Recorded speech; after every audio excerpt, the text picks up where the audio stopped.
एक सविस्तर बातमी पाहूया। लोणावळ्यात एकविरा देवीच्या गडावरील पालखीत अचानक मधमाशांनी हल्ला केलाय। यामध्ये अनेक भाविक जखमी झालेत। जखमींमध्ये लहान मुलांचाही समावेश आहे। एकविरा गडावर फटाके फोडण्यास बंदी आहे, मात्र तरीही काही हुल्लडबाज भाविकांनी कलर धुराचे फटाके फोडले होते। त्यामुळे बिथरलेल्या मधमाशांनी थेट भाविकांवरच हल्ला केलाय।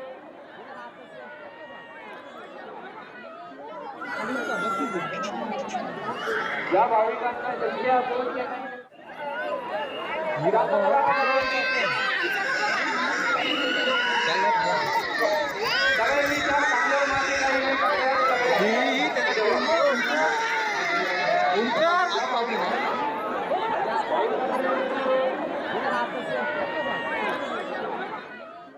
पुढच्या बातमीकडे वळूया। शिवाजी पार्क मैदानातील शिवराज्याभिषेक सोहळ्याच्या शिल्पाच्या भिंतीलाच मोठी भगदाड पडली आहे। या धक्कादायक प्रकाराने शिवप्रेमींमध्ये संतापाची लाट उसळली आहे। शिवरायांच्या अश्वारूढ पुतळ्याच्या समोर हे शिवराज्याभिषेकाचं शिल्प आहे, मात्र शिल्पाच्या तळाखालच्या भिंतीच्या लाद्या उखडल्यात। या उखडलेल्या लाद्यांच्या आत घाणीचं साम्राज्य पसरलंय, मात्र सरकारला तिथे लक्ष द्यायला वेळ नाहीये। मालवणमधील छत्रपती शिवाजी महाराजांचा पुतळा पडल्याची घटना ताजी असतानाच शिवाजी पार्क मधल्या या प्रकारानं शिवप्रेमींनी संताप व्यक्त केलाय। शिवाजी पार्क मधून आढावा घेतलाय आमचे प्रतिनिधी वैदेही काणेकर हिने, पाहूया। सध्या उभी आहे दादर येथील छत्रपती शिवाजी महाराज पार्क येथे। हे तेच मैदान आहे ज्या ठिकाणी मोठ्या पद्धतीने ऐतिहासिक संदर्भ दिला जातो। हे त्याच ठिकाण आहे ज्या ठिकाणी खरं तर मोठ्या प्रमाणात राजकीय पक्षांची भाषणं होतात आणि त्या छत्रपती शिवाजी महाराज यांच्या संदर्भात अगदी गौरवोद्गार काढले जातात। मात्र आपण बघतोय की याच छत्रपती शिवाजी महाराज पार्क येथील असलेल्या शिवाजी महाराज यांच्या शिल्पाची अगदी दुरावस्था झालेली बघायला मिळते। या ठिकाणी एक मोठं भगदाड पडलेलं बघायला मिळत आहे। आपण बघतोय की अगदी शिल्पाच्या खालीच या ठिकाणी मोठं हे भगदाड पडलेलं आहे। त्याचप्रमाणे आपण बघतोय की आतमध्ये काही मद्यपीच्या काही बाटल्या देखील त्या ठिकाणी सध्या बघायला मिळत आहेत। वेगवेगळ्या ठिकाणी खरं तर होल्स पडलेले बघायला मिळतात। त्याचप्रमाणे आपण बघितलं तर शिल्पाची दुरावस्था देखील या ठिकाणी झालेली बघायला मिळते। छत्रपती शिवाजी महाराज यांच्या राजकीय इतिहासाचा संदर्भ दिला जातो आणि राजकारण देखील प्रत्येक राजकीय पक्ष आपापल्या पद्धतीनं करताना बघायला मिळतात। मात्र आज याच छत्रपती शिवाजी महाराज यांच्या पुतळ्याचा आणि त्या खालोखाल असलेल्या या शिल्पाची झालेली दुरावस्था मात्र कुठल्याच राजकीय पक्षाला का दिसली नाही, हा सवाल या निमित्तानं उपस्थित होतोय। कॅमेरा पर्सन प्रवीणसह वैदेही काणेकर, साम टीव्ही न्यूज, मुंबई। राज्यातल्या उर्वरित बातम्यांचा वेगवान आढावा घेऊया 36 जिल्हे 36 रिपोर्टरमधून। राज्यात पुढच्या 4 दिवसात थंडीचा जोर वाढणार आहे। येत्या काही दिवसात किमान तापमानाचा पारा 15 अंशांहून खाली येण्याची शक्यता आहे। पुढच्या 24 तासांमध्ये राज्यातल्या तापमानात चढ उतार अपेक्षित आहे। कोकण किनारपट्टीवर याचा परिणाम दिसणार आहे। हवामान विभागानं हा अंदाज वर्तवलाय। यवतमाळ जिल्ह्यात पुन्हा थंडी वाढली आहे। यामुळे ठिकठिकाणी शेकोट्या पेटल्याचं चित्र पाहायला मिळतंय। आता थंडी असली तरी पुढील 2 दिवसात तापमान घटण्याचा अंदाज हवामान विभागाने व्यक्त केलाय।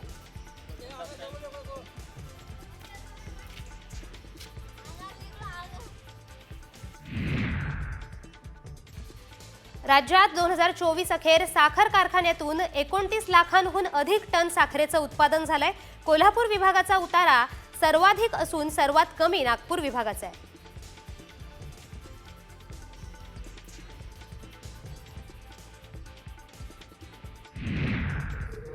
राज्यात केळी दरात सतत चढउतार होतोय। बाजारातील केळीची आवक कमीच आहे, त्यातच थंडीचा केळी बागांवर परिणाम दिसतोय। राज्यात केळीला सध्या 1200 ते 2000 रुपये प्रति क्विंटलचा दर मिळतोय, मात्र यात दर्जेदार केळीचा सध्या तुटवडा आहे।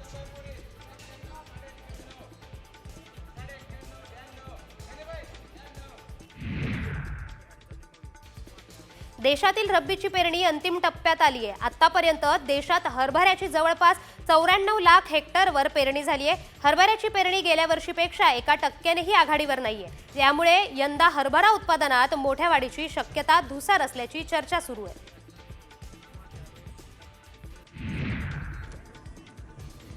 देशातील उत्पादन घटले तरी वाढती आवक आणि कमी मागणी यामुळे देशातील बाजारात कापसाचे भाव दबावातच आहेत।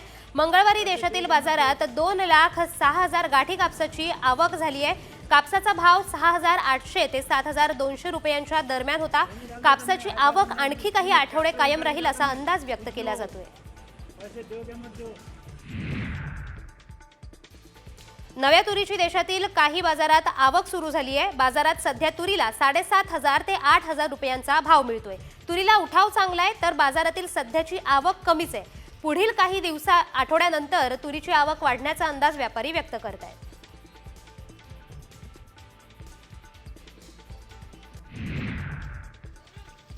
वाशिम बाजार समितीत तुरीला प्रति क्विंटल 7,000 ते 7,500 भाव मिळतोय. गेल्या महिन्याच्या तुलनेत तुरीच्या दरात जवळपास 2,000 रुपयांची घसरण झाली आहे. यामुळे शेतकऱ्यांना आर्थिक फटका बसतोय.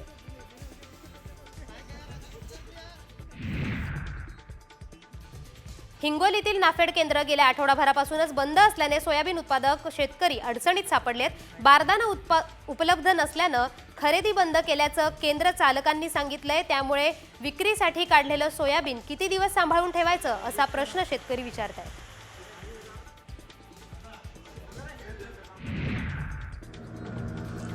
मालवणमधल्या समुद्रात एक वेगळंच दृश्य पाहायला मिळालं. एक डॉल्फिन मृत डॉल्फिनच्या पिल्लाला जिवंत करण्याचा प्रयत्न करत असल्याचं ते दृश्य होतं. कवडा रॉक जवळ हे दृश्य पर्यटकांनी कॅमेऱ्यात कैद केलं.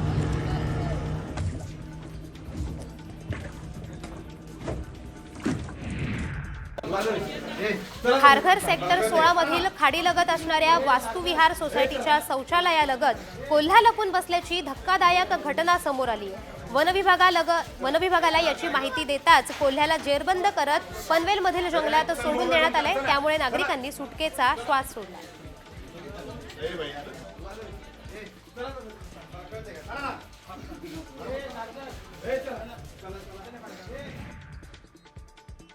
सरपंच संतोष देशमुख हत्या प्रकरणातील मुख्य आरोपी सुदर्शन घुले यांच्या शोधासाठी सीआयडीने 7 पथके विविध राज्यासह देशभर रवाना केली आहेत. फरार असलेल्या तिन्ही आरोपींना अटक करण्याच्या दृष्टिकोनातून सीआयडीने आता फास आवळलाय.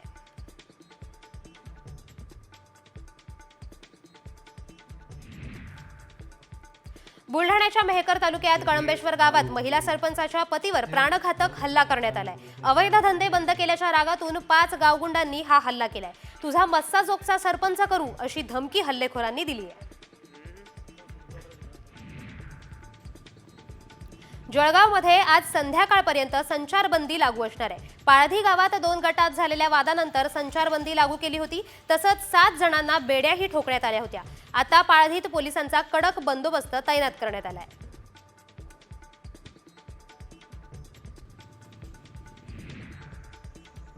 जळगावच्या पाळधीत 2 गटात राडा झाला प्रकरणी आता पोलिसांनी अनेक सीसीटीव्ही फुटेज जमा केलेत. हे फुटेज बघून जाळपोळ करणाऱ्या उपद्रवींचा शोध पोलीस घेत आहेत.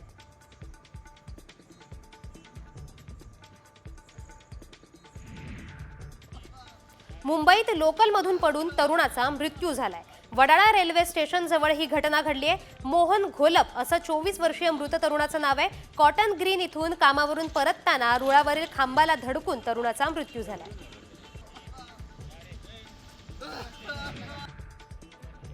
लातूरमध्ये स्कूल बसचा अपघात झालाय. त्यात 4 विद्यार्थी गंभीर जखमी झालेत. लातूर नांदेड महामार्गावरच्या कोळपापाटी इथं हा अपघात झालाय. या जखमी मुलांवर लातूरमध्ये उपचार सुरू आहेत.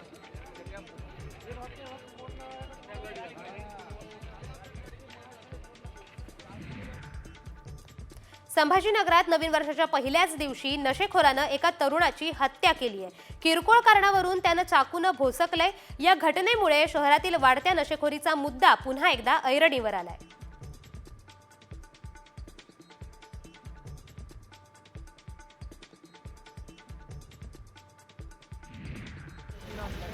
नवी मुंबईतल्या कामोठेत आई मुलाचा मृतदेह आढळून आल्यानं खळबळ उडाली आहे. मुलाच्या अंगावर मारल्याचे व्रण दिसून येत आहेत. त्यामुळे दोघांची हत्या झाल्याचा संशय व्यक्त होतोय.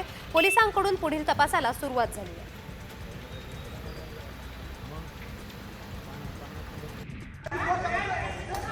मुंबईच्या वर्सोव्यात बाईक पार्किंगच्या वादातून हाणामारी झाली. 2 तरुणांना जमावाकडून मारहाण करण्यात आली आहे. वर्सोवा यारी रोड भागात ही घटना घडली आहे. दोन्ही गटांविरोधात वर्सोवा पोलीस ठाण्यात गुन्हा दाखल करण्यात आला.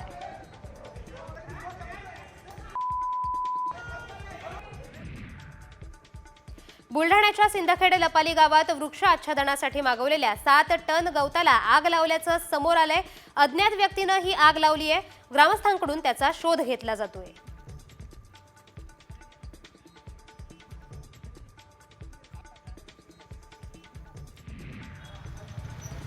सांगलीत बाईक चोरांच्या पोलिसांनी मुसक्या आवळल्यात. त्यांच्याकडून तब्बल 19 बाईक जप्त करत 8 लाखांचा मुद्देमाल जप्त करण्यात आलाय. स्थानिक गुन्हे अन्वेषणच्या पथकानं ही कारवाई केली.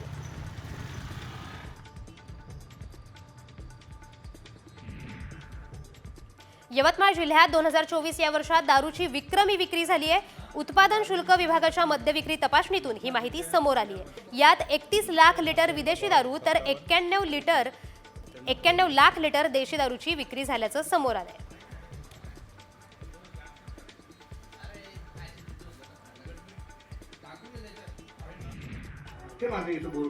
यवतमाळमध्ये पिण्याच्या पाण्यासाठी नागरिकांनी जिल्हा परिषदेत ठिय्या आंदोलन केले.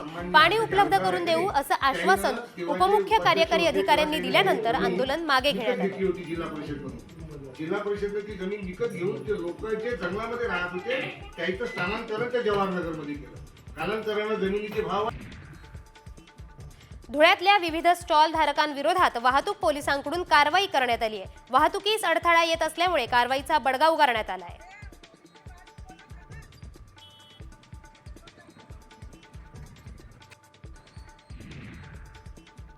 सागरी किनारा मार्गावर आता 2 अग्निशमन केंद्र उभारण्यात येणार आहेत. वाहनांना या मार्गाचा जलद वाहतुकीसाठी फायदा होतोय. आता या जलद मार्गाचा वापर अग्निसुरक्षेसाठी करण्यात येणार आहे.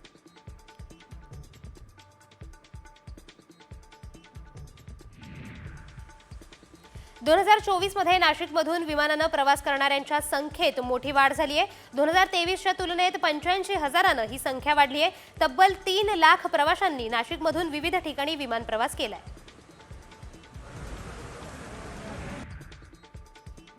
MPSCची 5 जानेवारीला होणारी महाराष्ट्र गट बस सेवा संयुक्त पूर्व परीक्षा 2 फेब्रुवारीला होणार आहे. तर 2 फेब्रुवारीला होणारी महाराष्ट्र गट क सेवा पूर्व परीक्षा ही 4 मेला होणार आहे. वयोमर्यादेमुळे अपात्र ठरलेल्या उमेदवारांना 6 जानेवारीपर्यंत अर्ज करता येणार आहे.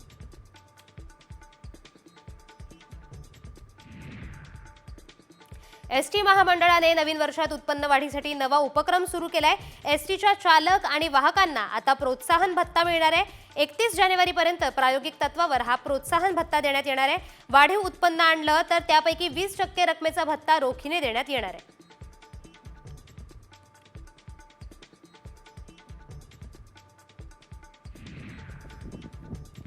पुणे विभागातील म्हाडाच्या घरासाठी अर्ज करण्याची मुदत संपली आहे. 6,240 घरांसाठी जवळपास 94,000 जणांनी अर्ज केलाय.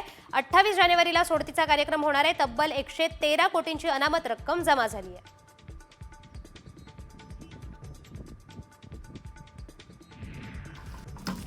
मुंबईकरांनी तब्बल 52 कोटींची मॅगी फस्त केली आहे. मुंबईकरांनी ऑनलाईन ॲपवरून वर्षभरात 52 कोटींच्या मॅगीची ऑर्डर दिली आहे. 80 फुटबॉल स्टेडियम मधल्या प्रेक्षकांचं पोट भरू शकेल एवढी मॅगी मुंबईकरांनी वर्षभरात फस्त केली आहे.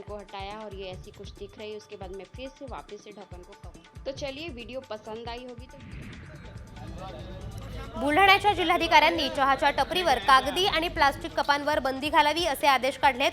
कप बनवताना त्यात BPA नावाच्या केमिकलचा वापर केला जातोय. त्यामुळे या कपमध्ये चहा प्यायल्यास आजाराला निमंत्रण दिलं जातं असा दावा करण्यात आलाय.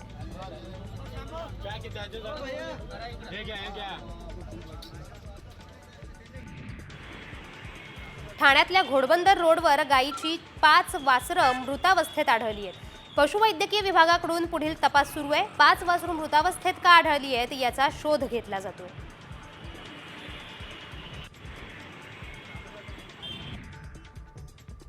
प्रदूषणाचे प्रमाण कमी करण्यासाठी 3 जानेवारीला BMC आयुक्त भूषण गगराणी यांच्यासोबत बैठक होणार आहे. त्यासाठी STP RMC प्लांटबाबत निर्णय घेण्यात येणार आहेत. प्रकल्प सुरू ठेवून प्रदूषण कसं कमी करता येईल यासाठी उपाययोजना करत असल्याचं MPCB कडून सांगण्यात आलंय. भारताचा माजी कर्णधार धोनीनं आंतरराष्ट्रीय क्रिकेटमधून 4 वर्षांपूर्वी निवृत्ती घेतली. या निर्णयासंदर्भात धोनीने प्रथमच वक्तव्य केलंय. मला आंतरराष्ट्रीय क्रिकेटची आठवण येत नाही. सर्व गोष्टींचा विचार करूनच हा निर्णय घेतलाय. या वेळात मी माझ्या आवडीच्या गोष्टी करतो असं धोनी म्हणाले.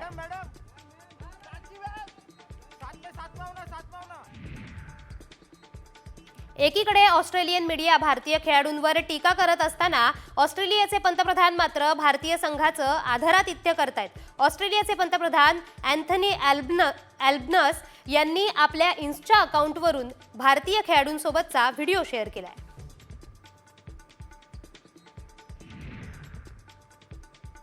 प्रयागराज इथं महाकुंभ मेळावा होतोय. रेल्वेमार्गे देशभरातून लाखोंच्या संख्येनं भाविक प्रयागराजमध्ये दाखल होत आहेत. प्रवाशांच्या सेवेसाठी तिकीट प्रक्रिया सुलभ करण्यासाठी अभिनव उपक्रम सुरू करण्यात आलाय.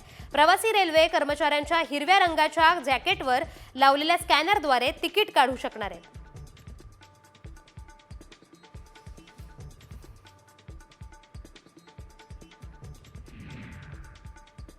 विधान परिषदेचे सभापती राम शिंदेंनी देवदर्शनानं नवीन वर्षाची सुरुवात केली आहे. त्यांनी सहकुटुंब खंडेरायाचं दर्शन घेतलंय.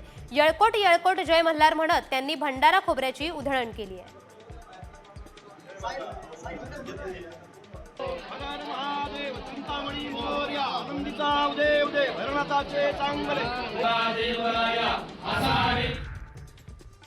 पंतप्रधान मोदींकडून मुख्यमंत्री देवेंद्र फडणवीसांचं कौतुक झालंय. गडचिरोलीतील कामगिरीचं मोदींनी कौतुक केलंय. फडणवीसांसमोर काल 11 नक्षलींनी आत्मसमर्पण केल्याचं आणि स्वातंत्र्यानंतर पहिल्यांदाच एसटी बस सुरू झाल्यानं मोदी खुश आहेत.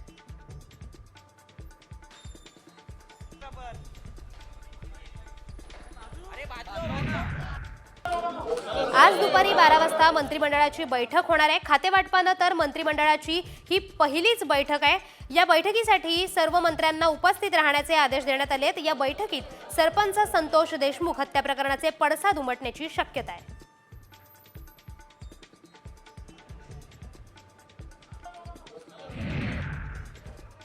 राज्याचे युवक क्रीडा कल्याण मंत्री दत्तात्रय भरणे हे आज मंत्रिमंडळाच्या पहिल्या बैठकीला गैरहजर राहणार आहेत. भरणे यांनी आतापर्यंत आपल्या मंत्रिपदाचा कार्यभारही स्वीकारला नाहीये. मिळालेल्या खात्यावर ते नाराज असल्याची चर्चा होतीये.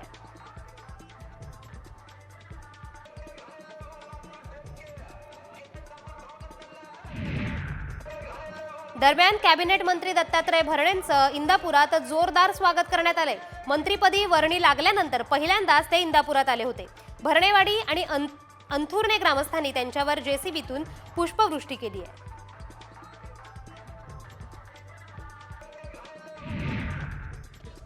मंत्रिपदावरून नाराज असलेले छगन भुजबळ परदेशवारीनंतर नाशिकमध्ये परतणार आहेत. अजित पवारांची भेट न घेता त्यांनी थेट फडणवीसांची भेट घेतली होती. या भेटीनंतर भुजबळ भाजपमध्ये जाणार असल्याच्या चर्चा रंगल्या होत्या. तेव्हा भुजबळ आता काय भूमिका घेत आहेत याकडे सर्वांचं लक्ष लागलंय.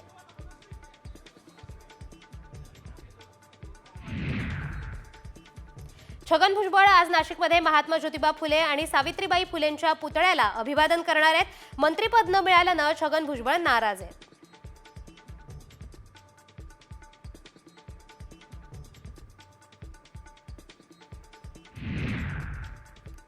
वाल्मिक कराडला ज्या पोलीस स्टेशनमध्ये ठेवलंय त्या ठिकाणी 5 पलंग मागवण्यात आलेत. हे पलंग स्वतःसाठी मागवल्याचं पोलिसांनी सांगितलं असलं तरी गादी, उशी, पंखा, एसी देखील बसवता येतील का असा टोला रोहित पवारांनी लगावलाय.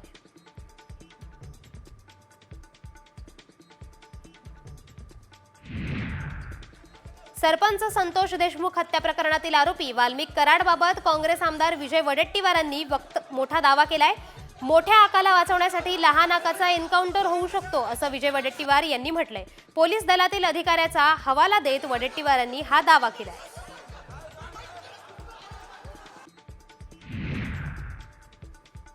पुण्यात ठाकरेंच्या शिवसेनेला मोठं खिंडार पडलंय. महापालिका निवडणुकीच्या पार्श्वभूमीवर माजी नगरसेवक विशाल धनवडे पक्षाला सोडचिठ्ठी देत आहेत.